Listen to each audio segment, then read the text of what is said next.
One last point we didn't cover was a lot of people are saying, okay, he wants to leave Cleveland. I get it. He left money on the table. He wants to win. I get it.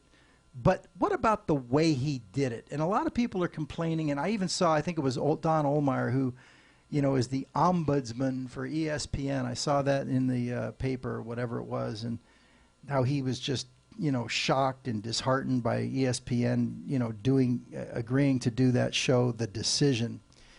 And I got to tell you, I really had no problem with it at all, because to me, this is just, once again, something that we see in sports today that's just different from so many years ago. You know, years ago, you know, the sports writers and the guys, the journalists that would cover the sports, you know, they would be friends with the ball players. They'd go out drinking with them, you know, even chasing women together and all kinds of things like this. And, you know, then they would cover up for them. They wouldn't report it in the news. That was not the way it was. But nowadays, with all the media outlets out there and everything, you know, with cell phone cameras and Facebooks and blogs and all this kind of thing, you know, the media is everywhere. And I don't think, in my eyes, I'm not saying LeBron had no choice, but I think the way he handled it was actually kind of smart, because, number one, by saying, hey, we're going to do it in a TV show on Thursday night, it actually gave it a finite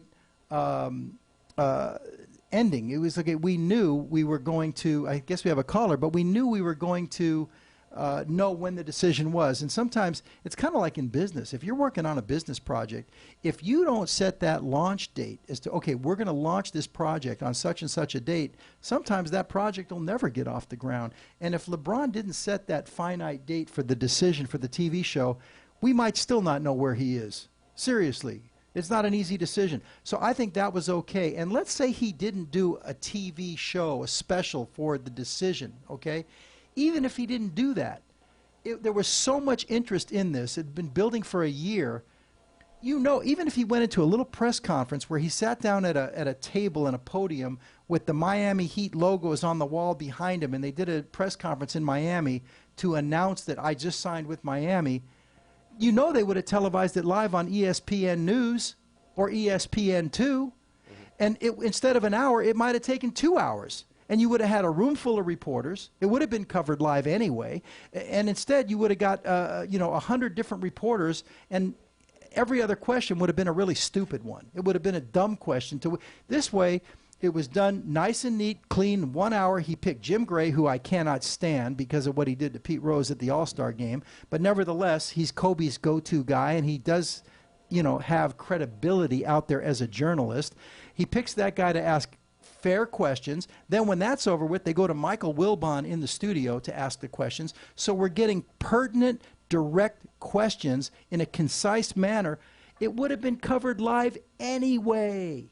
It just wouldn't have been on ESPN. It would have been on ESPN2 or ESPN News. What's the big deal? Now, I would have had a problem with it, guys, if they would have said the decision, and then they had maybe Mariah Carey doing a song, and, you know, maybe had in Rihanna or whoever, Alicia Keys, and made a big production out. But it wasn't done that way.